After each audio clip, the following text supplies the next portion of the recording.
ఉద్యోగ ఉపాధ్యాయులు ఎదురుచూస్తున్న పి.ఆర్.సిని వెంటనే ప్రకటించాలని Telangana progressive teachers federation TPTF రాష్ట్ర అధ్యక్షుడు చకినాల అనిల్ కుమార్ ప్రభుత్వాన్ని డిమాండ్ చేశారు. సిరిసిల్లలో జరిగిన జిల్లా కార్యవర్గ సమావేశంలో ఆయన మాట్లాడుతూ పెండింగ్లో ఉన్న 6 డిఏలను వెంటనే విడుదల చేయాలని సిపిఎస్ను రద్దు చేసి ఓపీఎస్ను అమలు చేయాలని కోరారు. అలాగే జీవో-25ను రద్దు చేసి ప్రభుత్వ ప్రాథమిక పాఠశాలల్లో ప్రతి తరగతికి ఒక ఉపాధ్యాయుడిని నియమించాలని వర్క్ అడ్జస్ట్మెంట్ పేరుతో జరుగుతున్న డిప్యూటేషన్లను నిలిపివేయాలని డిమాండ్ చేశారు.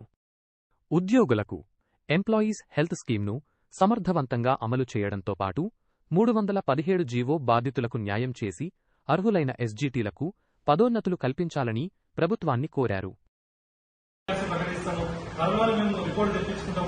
జూన్ 2 నాడు అనౌన్స్ చేస్తాము. జూన్ 2 సందర్భంగా టీఆర్సీ రిపోర్ట్ అయినా తెచ్చుకుంటారు ఉద్యోగులందరూ ఆశించారు. అయినప్పటికీ ప్రభుత్వం నుంచి అలాంటి ఎలాంటి స్పందన లేదు. అది కాకుండా ఇవాళ ఉద్యోగులను అయోమయాన్ని గురి చేసే విధంగా హెల్త్ కార్డ్స్ కి సంబంధించి కూడా ఒక గందరగోళమైన పరిస్థితి నెలకొని ఉన్నది. ఇవాళ రాష్ట్ర ప్రభుత్వం ఉద్యోగుల నుంచి వాళ్ళ డిడక్షన్స్ మాత్రము 2 నెలల నుంచి కొనసాగిన 3వ నెల కూడా ఇప్పుడు కొనసాగడానికి సిద్ధంగా ఉన్నది. ప్రైవేట్ హాస్పిటల్లో పోతే మాత్రం వైద్యం అందనటువంటి పరిస్థితి ఉన్నది. కాబట్టి ఇలా అధికారుల నిర్లక్ష్యం ఉందా, మరి దీనికి ఎవరు కారకులైనటువంటి ముఖ్యమంత్రి తప్పకుండా దృష్టి పెట్టాలి. ఇవాళ ఎంప్లాయీస్ హెల్త్ స్కీమ్ సంబంధించి అది ఉచిత వైద్యం కాదు. మా బేసిక్ నుంచి 1.5 కట్ చేస్తూ మీరు అందిస్తున్నటువంటి వైద్యము మా కాంట్రిబ్యూషన్ ఉంది, ప్రభుత్వం యొక్క మ్యాచింగ్ గ్రాంట్ ఉంది, ఇద్దరు కలిసి ఒక నాణ్యమైన వైద్యం అందుతుంది ఉద్యోగులపైన ఒక ఆశించడం.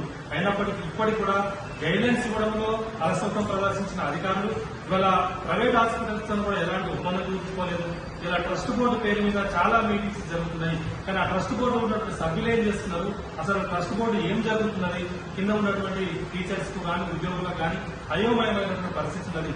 ఇవాళ నార్మల్ గా ఉండేటువంటి సామాన్య ప్రజలకు హెల్త్ కు సంబంధించి మీరు ఆరోగ్యశ్రీ కింద 10 లక్షలు ఇస్తున్నారు. ఇలా మా కాంట్రిబ్యూషన్ తోని మా 1.5 తోని మీరు కొనసాగించేటువంటి హెల్త్ కార్డ్స్ లో ఇవాళ 5 లక్షలు ఫస్ట్ అన్నారు. ఈ రోజు జరిగిన మీటింగ్ లో మళ్ళీ 3 లక్షలకి పరిమితం చేద్దాం ఫస్ట్ నిర్ణయం చేయడం ఇది తీవ్రంగా ఆక్షేపణీయం. ఇవాళ మీ హెల్త్ కార్డ్స్ నిజంగానే మీరు చిత్తశుద్ధితో చేయదలుచుకుంటే వెంటనే ప్రైవేట్ హాస్పిటల్స్ ఒప్పందం చేసుకోండి.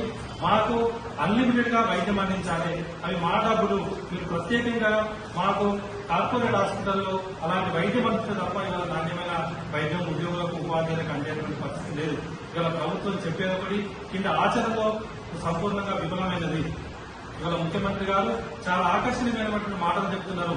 చాలా విద్యారంగాన్ని ఏదో బాగు చేస్తారని చెప్తున్నారు. కానీ కింది స్థాయికి వచ్చేసరికి అధికారులలో ఒక ప్రణాళిక లేదు, ఒక స్పష్టమైనటువంటి విధానాలు లేవు. ఇలా విద్యాశాఖ ముఖ్యమంత్రి గారి దగ్గర ఉంటే మాకు అభ్యంతరం లేదు. మీ దగ్గర ఉంటే ఇంకా ఈ విద్యాశాఖకు ఇలా ప్రభుత్వ పనుల బలోపేతానికి అది ఒక కృషి జరగాలని మేము ఆశిస్తున్నాము. అయినప్పటికీ మీరు ఇచ్చే ఆదేశాల కింద ఎక్కడ కూడా పనిచేయడం లేదు. ఇవాళ ఎస్సీఆర్టీ ఉన్నది. ఎస్సీఆర్టీ చేయాల్సిన పని ఉపాధ్యాయులకు శిక్షణ ఇవ్వడమే కాదు, అది సిలబస్ కు సంబంధించి మాట్లాడాలి. ఇవాళ ఒక ప్రభుత్వ విద్య గురించే కాదు, తెలంగాణలో ఉన్నటువంటి విద్యారంగం గురించి ఎస్సీఆర్టీ మాట్లాడాలి.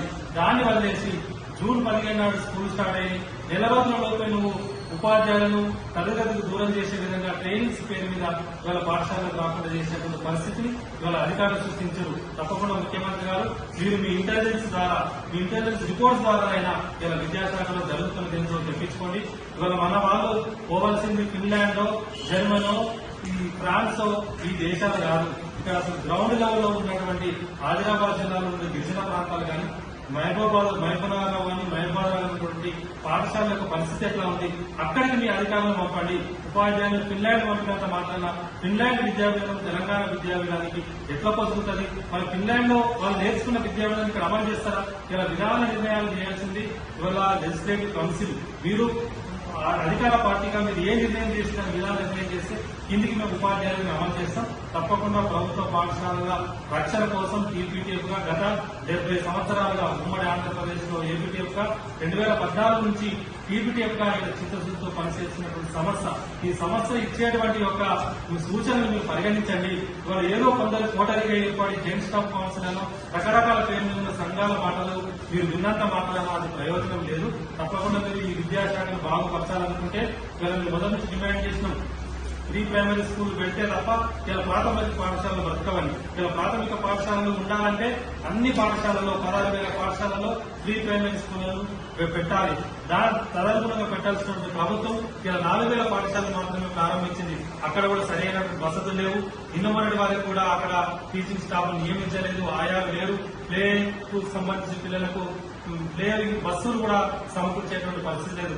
తప్పకుండా మీరు ఇలా చెప్పేటువంటి మాటలు కింద ఆచరణలో లేవు. ఇలా అధికారులు మీకు ఎలాంటి ఫీడ్బ్యాక్ ఇస్తున్నారో మాకు తెలియదు, కానీ గ్రౌండ్ లెవెల్ అలాంటి రిపోర్ట్ లేదు. తక్షణమే మీరు ముఖ్యమంత్రి గారు చొరవ తీసుకుని ఉపాధ్యాయ సంఘాలతో సమావేశం ఏర్పాటు చేయండి. మా సూచనలు తీసుకోండి.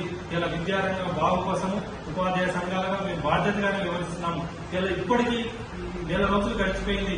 మీరు ఆ ప్రణాళిక లేకపోవడం వల్ల అధికారంలో ఆ అలసత్వం వల్ల ఇలా పిల్లలకు కావాల్సినటువంటి యూనిఫామ్స్ మనం సరిగా అందించలేకపోయినాము. అది మీరు గమనించండి. ఇలా బ్రేక్ఫాస్ట్ సంబంధించి మేము బడిబాటలు తిరుగుతూ అన్ని పాఠశాలలో బ్రేక్ఫాస్ట్ ఉంటుందని చెప్పినాము. ఇలా ఉపాధ్యాయులను మేము సమాధానం చెప్పేటువంటి పరిస్థితి ఉన్నది. అన్ని పాఠశాలలో తక్షణమే బ్రేక్ఫాస్ట్ స్కీమ్ కూడా అమలు చేయాలి. ఈ బ్రేక్ఫాస్ట్ స్కీమ్ తప్పకుండా స్వాగతిస్తున్నాం. కానీ అదొక మిడ్ డే మీల్స్ సంబంధించి కూడా ఒక నాణ్యమైన భోజనం అందాలంటే మీరిచ్చే 10-12 రూపాయలతో భోజనం రాదు. దాన్ని 25 రూపీసా 30 రూపీస్కో ఆ క్వాలిటీని పెంచాలి. అట్లా పెంచితే తప్ప ఈ పరిస్థితి రాదు.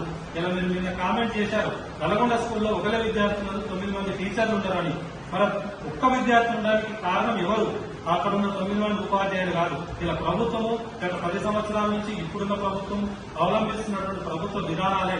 నిజంగా ఆవాస ప్రాంతంలో విద్యార్థులు లేరా? ఆవాస ప్రాంతంలో విద్యార్థులు ఉన్నారా లేదా ఒకసారి మీ అధికారులను తెలుసుకోండి. ఇలా రకరకాల పేర్ల మీద హాస్టల్స్ పెట్టి, కులాల పేరు మీద పెట్టి అక్కడ ఉన్న పిల్లలందరూ కూడా అక్కడికి మైగ్రేట్ అయ్యేలా చేసి అక్కడ స్థానికంగా ఉన్న పాఠశాలల్లో ఇలా ఉపాధ్యాయుల వల్లనే ఆ పాఠశాలలో పిల్లలు లేదని ఒక వ్యంగ్యంగా మనం అవమానకరంగా మీరు మాట్లాడడం సరైనది కాదు. తప్పకుండా ఏ ఆవాస ప్రాంతంలో ఇలా విద్యా చట్టం కాంగ్రెస్ ప్రభుత్వం తీసుకొచ్చింది. ఆ చట్ట ప్రకారం ఆవాస ప్రాంతంలో మౌలిక వసతులతో నాణ్యమైన విద్యను అందించాలి ఈ ప్రభుత్వము.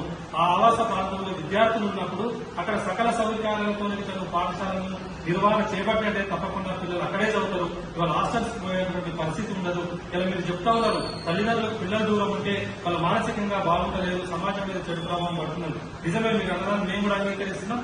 ఎక్కడైతే పాఠశాలలు స్థానిక ప్రాంతంలోనే ఆవాస ప్రాంతాలనే అన్ని వసతులు పాఠశాలలు మీరు డెవలప్ చేయాలి. ఆ మౌలిక వసతులు కల్పించినటువంటి బాధ్యత తీసుకోవాలి. ఇవాళ అధికారులు చెప్పేదానికి కింద జరుగుతున్నదానికి చాలా భిన్నమైనటువంటి పరిస్థితులు ఉన్నాయి. తప్పకుండా ఇవాళ ప్రాథమిక పాఠశాలను బ్రతకాలంటే ఇవాళ ఎస్జీలకు సంబంధించిన సమస్యలు ఉన్నాయి. ఆ సమస్యల పట్ల మీరు ఒక స్పష్టమైన వైఖరి తీసుకోవాలి. ఇలా బీఈడీ టీచర్స్, బీఈడీ క్వాలిఫికేషన్ ఉన్న టీచర్స్ ను ప్రమోషన్ అర్హులుగా ప్రకటించడం అది సరైనది కాదు. తప్పకుండా ఆ అర్హతలు ఉన్నటువంటి వ్యక్తులకు కూడా హెడ్ మాస్టర్ గా ప్రమోషన్స్ కల్పించాలి. మీరు ఇలా ప్రాథమిక పాఠశాలలు ఆ పునాది గట్టిగా లేకపోతే, ప్రీ ప్రైమరీ ఎడ్యుకేషన్ గట్టిగా లేకపోతే హై స్కూల్స్ కూడా నిలబడవు. హై స్కూల్ అనేటువంటి నిలబడాలంటే ప్రైమరీ స్కూల్ స్ట్రెంథెన్ చేయాలి. మీరు నర్సరీ, ఎల్కేజీ, యూకేజీలో కల్పించినటువంటి వసతులకు సపరేట్ గా ఫండ్స్ కేటాయించాలి. అన్ని పాఠశాలల్లో ఆ ప్రీ ప్రైమరీ ఎడ్యుకేషన్ ప్రవేశపెట్టాలి. ఇవాళ ఉద్యోగులకు సంబంధించిన సమస్యలు ఉద్యోగ సంఘాలు మాట్లాడుతున్నాయని మీరు చెబుతున్నారు. లేదు, మేము తప్పకుండా విద్యార్థి సెంటర్ గానే పనిచేస్తాము టీపీటీఎఫ్ గా. ఇలా ప్రభుత్వ పాఠశాలల రక్షణ కోసం, బావు కోసం గత 70 సంవత్సరాలుగా ఏపీటీఎఫ్ గా, టీపీటీఎఫ్ గా మా కృషి కొనసాగుతుంది. మేమిచ్చే సూచనలు కూడా మీరు పరిగణలోకి తీసుకోండి. కాబట్టి ఈ పాఠశాల రక్షించబడాలంటే ఇలా సమాజం యొక్క భాగస్వామ్యం ఉండాలి. ఇలా ఉపాధ్యాయులు ఒక్కరే బడిబాట తిరిగినంత మాత్రాన అక్కడ ఆ పాఠశాలలో ఒక మెరుగైన వసతులు కల్పించకుండా స్ట్రెంత్ పెంచేటువంటి పరిస్థితి లేదు. ప్రతి శాసనసభ్యులు, ప్రతి మినిస్టర్ అందరూ కూడా మీరు ఇలా ప్రభుత్వ రంగ పాఠశాలల పట్ల మీ వైఖరితో ప్రకటించాలి. మీరు వెళ్లిన ప్రాంతాల్లో ఆ పాఠశాలలో పిల్లలు చేరే విధంగా ఒక ప్రోత్సాహాన్ని అందించాలి. అది ప్రభుత్వ వైపు నుంచి ఉండాలి తప్ప ఇలా ఉపాధ్యాయుల మీద నిపాలన చేసి ఇలా ప్రభుత్వ పాఠశాల మూసివేతకు ఉపాధ్యాయుల కారణాల విధంగా మీరు ప్రతి వేదిక పైన మాట్లాడడానికి సరైనది కాదు. ఇలా మీరు నిజంగా ప్రభుత్వ పాఠశాల మెరుగుపరిచి చిత్తశుద్ధి ఉంటే ఇవాళ ఎమ్మెల్సీగా ఉన్నటువంటి ఎమ్మెల్సీలు ఎక్కడి దేనికి ప్రాతినిధ్యం వహిస్తున్నారు? వాళ్ళు గెలిచిందేమో ఉపాధ్యాయ ఎమ్మెల్సీలు, వాళ్ళు కార్పొరేట్ స్కూళ్లకు అధినేతలు. మీరు అట్లాంటి పాఠశాలకు ఇంటగ్రేషన్ పోతుంటే ఇలా సమాజానికి ఎలాంటి సందేశం ఇస్తారో గౌరవ ముఖ్యమంత్రి గారు ఆలోచించాలి. తప్పకుండా ఇలా విద్యారంగం, తెలంగాణ విద్యారంగం బాగుపడాలి.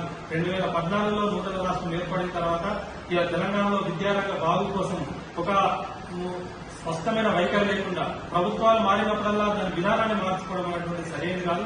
నాడు కేజీ టు పేజీ అన్నారు, ఈరోజు ఇంటిగ్రేటెడ్ స్కూల్స్ అంటారు, మళ్ళీ తెలంగాణ పబ్లిక్ స్కూల్స్ అంటారు. ఒక స్పష్టమైన వైఖరి లేకపోవడం, స్పష్టమైన విద్యా విధానం లేకపోవడం. మీరేసిన కమిషన్ ను రిపోర్ట్ ఇచ్చి ఇప్పటికి ఎన్ని రోజులు అయింది, మళ్ళీ దాన్ని కేశవరావు గారికి అప్పగించారు. ఆ రిపోర్ట్ కూడా ఇప్పటికి లేదు. వాళ్ళు ఇన్ని రోజులు అవుతుంది. మళ్ళీ నిన్నటి మీటింగ్ లో మీరు నాకు డిసెంబర్ లో సూచనలు చేయండి, మీరు చెప్పిన సూచనలు అమలు చేస్తానని చెప్తున్నారు. ఇది ఒక అస్పష్టమైన వైఖరి ఉంది, అశాస్త్రమైన విధానం కొనసాగుతుంది. మీరు ఒక స్పష్టమైన విద్యా విధానంతో తెలంగాణ భవిష్యత్తును కాపాడాలంటే ఇలా ప్రీ ప్రైమరీ నుంచి హై స్కూల్ స్థాయి వరకు రిక్రూట్మెంట్ జరగాలి, నాణ్యమైన విద్య అందాలి. అది అన్నికి అసమానత లేనటువంటి ఒక విద్య అందాలంటే మీరు అన్ని పాఠశాలల్లో మౌలిక వసతులు కల్పించి ఇలా ప్రభుత్వ విద్యారంగాలను కాపాడాలని ఇలా టీపీ మేము డిమాండ్ చేస్తాము.